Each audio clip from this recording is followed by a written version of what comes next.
Hi ನಮಸ್ತೆ ಎಲ್ರಿಗೂ ಸವಿರುಚಿಯ ಆಟ ಚಾನಲ್ಗೆ ಸ್ವಾಗತ. ಇವತ್ತಿನ ರೆಸಿಪಿ ತುಂಬಾನೇ ಆರೋಗ್ಯಕರವಾದಂತ ಒಂದು ರೆಸಿಪಿ ಅಂತ ಹೇಳ್ಬೋದು.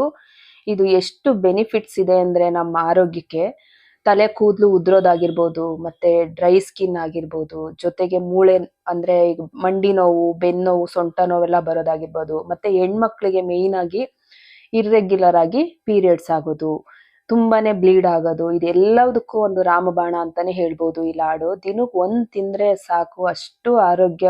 ಅಂದ್ರೆ ಮನೆಯಲ್ಲಿ ಚಿಕ್ಕವರಿಂದ ದೊಡ್ಡೋರ್ವರ್ಗುನು ಕೂಡ ಒಂದೊಂದ್ ಲಾಡು ತಿನ್ಕೋತಾ ಬಂದ್ರೆ ಇದನ್ನ ತುಂಬಾನೇ ಆರೋಗ್ಯವಾಗಿರ್ತೀವಿ. ಚಳಿಗಾಲಕ್ಕಂತೂ ಹೇಳಿ ಮಾಡಿಸಿದಂತ ಒಂದು ರೆಸಿಪಿ ಅಂತಾನೆ ಹೇಳ್ಬೋದು, ಲಾಡು ಅಂತಾನೆ ಹೇಳ್ಬೋದು. ಹೇಗ್ ಮಾಡೋದು ಅಂತ ನೋಡೋಣ. ಅದಕ್ಕೂ ಮೊದಲು ಯಾರಾದ್ರೂ ನನ್ನ ಚಾನಲ್ ಸಬ್ಸ್ಕ್ರೈಬ್ ಮಾಡದೇ ಇದ್ರೆ ಹಾಗೆ ಸಬ್ಸ್ಕ್ರೈಬ್ ಮಾಡ್ಕೊಬಿಡಿ. ಮೊದಲಿಗೆ ಒಂದು ಬಾಣಲೆ ಬಿಸಿಗಿಟ್ಕೊಂಡಿದೀನಿ.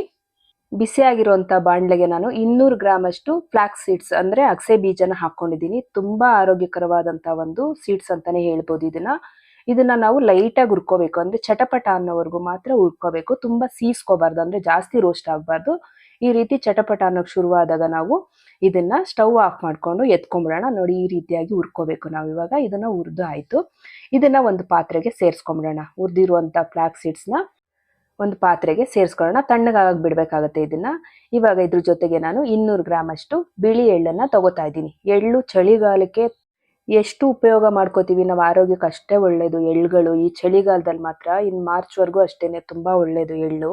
200 ಗ್ರಾಮ್ ಎಳ್ಳನ್ನ ಹಾಕೊಂಡು ಇದು ಕೂಡ ಚಟಪಟ ಅನ್ಬೇಕು. ತುಂಬಾ ಸೀಸ್ಕೋಬಾರ್ದು, ಅಂದ್ರೆ ತುಂಬಾ ರೋಸ್ಟ್ ಮಾಡ್ಕೋಬಾರ್ದು. ಇದು ಸ್ವಲ್ಪ ಚಟಪಟ ಅಂತಿದ್ದಾಗೇನೆ ಇದನ್ನು ಕೂಡ ನಾವು ಫ್ಲಾಕ್ಸ್ ಸೀಡ್ಸ್ ಏನ್ ತಗೊಂಡಿದೀವಿ ಅದ್ರ ಜೊತೆಗೆ ಹಾಕೊಂಡಿದ್ದೀನಿ. ಮತ್ತೆ 200 ಗ್ರಾಮ್ ಅಷ್ಟು ಕಪ್ಪು ಎಳ್ಳುನು ಕೂಡ ನಾನಿಲ್ಲಿ ಹಾಕೊಂಡಿದ್ದೀನಿ. ಕಪ್ಪು ಎಳ್ಳುನು ಅಷ್ಟೇನೆ ಚಟಪಟ ಅನ್ನೋವರೆಗೂ ಅದನ್ನು ಕೂಡ ಚೆನ್ನಾಗಿ ಹುರ್ಕೊಂಡು ಇವಾಗ ಅದನ್ನು ಕೂಡ ನಾವು ಇದು ಫ್ಲಾಕ್ಸ್ ಸೀಡ್ಸು ಮತ್ತೆ ಬಿಳಿ ಎಳ್ಳು ಏನ್ ತಗೊಂಡಿದೀವಿ ಇದ್ರ ಜೊತೆಗೆ ನಾನು ಕಪ್ಪು ಎಳ್ಳನ್ನು ಹಾಕೊಂಡಿದ್ದೀನಿ. ಇವಾಗ ಇದಿಷ್ಟು ಹಾಕಿದ್ಮೇಲೆ ನಾನು 100 ಗ್ರಾಮ್ ಅಷ್ಟು ಕುಂಬಳಕಾಯಿ ಬೀಜ ತಗೊಂಡಿದ್ದೀನಿ, ಅಂದ್ರೆ ಪಂಪ್ಕಿನ್ ಸೀಡ್ಸ್ ತಗೊಂಡಿದ್ದೀನಿ. ಮತ್ತೆ 100 ಗ್ರಾಮ್ ಗೋಡಂಬಿ ತಗೊಂಡಿದ್ದೀನಿ.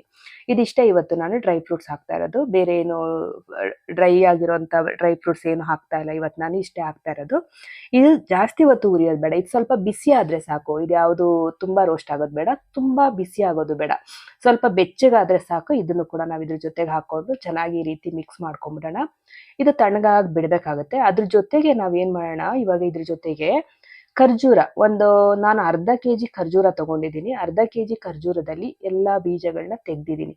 ಈ ರೀತಿ ಸಾಫ್ಟ್ ಆಗಿರುವಂತ ಖರ್ಜೂರ ತಗೊಳ್ಳಿ. ಮತ್ತೆ ಪಾಕದಲ್ಲಿ ಅದ್ದಿರ್ತಾರೆ ನೋಡಿ, ಆ ಖರ್ಜೂರ ತಗೋಬೇಡಿ.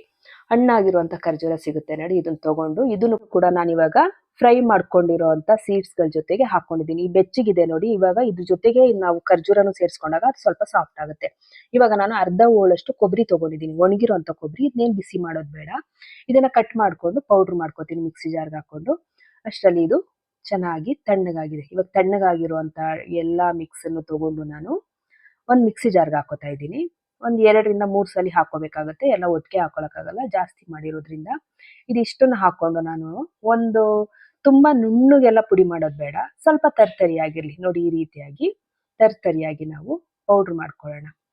ಈ ರೀತಿ ಮಿಕ್ಸ್ ಮಾಡ್ಕೊಳ್ಳೋಣ. ಮತ್ತೆ ಎಲ್ಲಾವುದನ್ನು ಅಷ್ಟೇ ನಾನು ಇವಾಗ 3 ಸರಿ ಹಾಕೋತೀನಿ. 3 ಸರಿ ಮಿಕ್ಸಿ ಜಾರ್ಗೆ ಇದು ಆಗುತ್ತೆ. ಇದು 3 ಸರಿನೂ ಹಾಕೊಂಡು ನಾನು ಪೌಡರ್ ಮಾಡ್ಕೊಂಡು ಈ ರೀತಿ ಒಂದು ಪಾತ್ರೆಗೆ ಸೇರಿಸ್ಕೊತಾ ಇದ್ದೀವಿ. ಒಂದ್ ಸ್ವಲ್ಪ ದೊಡ್ಡ ಪಾತ್ರೆಗೆನೆ ಸೇರಿಸ್ಕೊಳ್ಳಿ, ಮಿಕ್ಸ್ ಮಾಡ್ಕೋಬೇಕಾಗತ್ತಲ್ವಾ. ಅದರಿಂದ ಈ ರೀತಿಯಾಗಿ ನಾನು ಎಲ್ಲವುದನ್ನು ಮಿಕ್ಸ್ ಮಾಡ್ಕೊಂಡು ತಗೊಂಡಿದ್ದೀನಿ. ಅಂದ್ರೆ ಚೆನ್ನಾಗಿ ಪುಡಿ ಮಾಡಿ ತಗೊಂಡಿದ್ದೀನಿ. ಇವಾಗ ಕೊಬ್ಬರಿ ತಗೊಂಡಿದ್ದೆ ಅಲ್ವಾ, ಕೊಬ್ಬರಿನೂ ಕೂಡ ಈ ರೀತಿಯಾಗಿ ಪುಡಿ ಮಾಡ್ಕೊಂಡಿದ್ದೀನಿ. ತುರಿದು ಕೂಡ ಸೇರಿಸ್ಕೋಬಹುದು. ನಾನಿಲ್ಲಿ ತುರಿದ್ಬಿಟ್ಟು ಹಾಕ್ತಾ ಇಲ್ಲ, ಹಾಗೆ ಪೌಡರ್ ಮಾಡಿ ಹಾಕ್ತಾ ಇದ್ದೀನಿ. ಇವಾಗ ಇದಿಷ್ಟನ್ನು ಹಾಕೊಂಡು ಚೆನ್ನಾಗಿ ಒಂದ್ಸಲಿ ಮಿಕ್ಸ್ ಮಾಡೋಣ. ಕೈಯಿಂದಾನೇ ಚೆನ್ನಾಗಿ ಒಂದ್ಸರಿ ಮಿಕ್ಸ್ ಮಾಡೋಣ. ನಾವು ಇದಕ್ಕೆ ಬೆಲ್ಲ ಆಗ್ಲಿ ಸಕ್ಕರೆ ಆಗ್ಲಿ ಸೇರ್ಸೋದು ಬೇಡ. ಎಂತ ಆರೋಗ್ಯಕರವಾದ ಒಂದು ಲಾಡು ಅಂದ್ರೆ ಇದು. ನಮ್ಗೆ ಒಂದ್ ದಿವಸ ತಿಂದಿಲ್ಲ ಅಂದ್ರೂ ಅಯ್ಯೋ ಖಾಲಿ ಆಗೋಯ್ತಾ, ತಿನ್ಬೇಕಾಗಿತ್ತು ಆ ತರ ಅನ್ಸುತ್ತೆ. ದಿನ 1 ತಿಂಗಳು ನೀವು ತಿಂದು ನೋಡಿ, ಆಮೇಲೆ ನಿಮ್ಗೆ ಗೊತ್ತಾಗುತ್ತೆ ಇದರಿಂದ ಎಷ್ಟು ಅನುಕೂಲ ಇದೆ ಅಂತ. ಚೆನ್ನಾಗಿ ಎಲ್ಲ ಮಿಕ್ಸ್ ಮಾಡ್ಕೊಂಡಾದ್ಮೇಲೆ ಈ ರೀತಿಯಾಗಿ ಸಣ್ಣ ಸಣ್ಣ ಉಂಡೆಗಳನ್ನಾಗಿ ಮಾಡ್ಕೊಳ್ಳಿ. ಇವಾಗ ನಿಮ್ಗೆ ಯಾವ ಗಾತ್ರದಲ್ಲಿ ಉಂಡೆ ಬೇಕೋ ಆ ಗಾತ್ರದಲ್ಲಿ ಉಂಡೆಗಳನ್ನ ಮಾಡ್ಕೊಳ್ಳಿ. ನಾನು ಒಂದೊಂದೇ ಉಂಡೆಗಳನ್ನೆಲ್ಲ ಇಲ್ಲಿ ರೆಡಿ ಮಾಡಿ ಇಡ್ತಾ ಇದ್ದೀನಿ. ಇವಾಗ ಒಂದು ಕೈ ಬರುತ್ತೆ ನೋಡಿ ಉಂಡೆಗೆ. ನಾನು ಈ ತರ ಉಂಡೆ ಮಾಡಿ ಇಕ್ಕಿದ್ರೆ ನನ್ನ ಮಗನಿಗೆ ಗೊತ್ತಿಲ್ಲ ಅಲ್ಲಿ ರೆಕಾರ್ಡ್ ಆಗ್ತಾ ಇದೆ ಅಂತ. ಅವನು ನನಗೊಂದು ಅಕ್ಕನಿಗೊಂದು ಅಂತ ಎತ್ಕೋತಾ ಇದ್ದಾನೆ. ಅಷ್ಟು ಚೆನ್ನಾಗಿರುತ್ತೆ ಇದು. ಸಕ್ಕರೆ ಬೆಲ್ಲ ಏನು ಬೇಡ, ಅಷ್ಟು ರುಚಿಯಾಗಿರುತ್ತೆ. ತಿಂತಾ ಇದ್ರೆ ತಿನ್ಬೇಕು ಅನ್ಸುತ್ತೆ. ಆದ್ರೆ ಒಂದ್ ಲಾಡು ತಿಂದ್ರೂ ಸಾಕು, ತುಂಬಾನೇ ಚೆನ್ನಾಗಿರುತ್ತೆ. ಮತ್ತೆ ವೆಯ್ಟ್ ಲಾಸ್ ಕೂಡ ಆಗ್ತಾರೆ ಒಂದೊಂದ್ ಲಾಡು ತಿಂತಾ ಬಂದ್ರೆ. ಸ್ನಾಕ್ಸ್ ಟೈಮಲ್ಲಿ ಈ ರೀತಿ ಒಂದೊಂದ್ ಲಾಡು ನಮ್ಮ ಮಕ್ಳಿಗೆ ಮಾಡ್ಕೊಟ್ರೆ ತುಂಬಾ ಒಳ್ಳೇದು.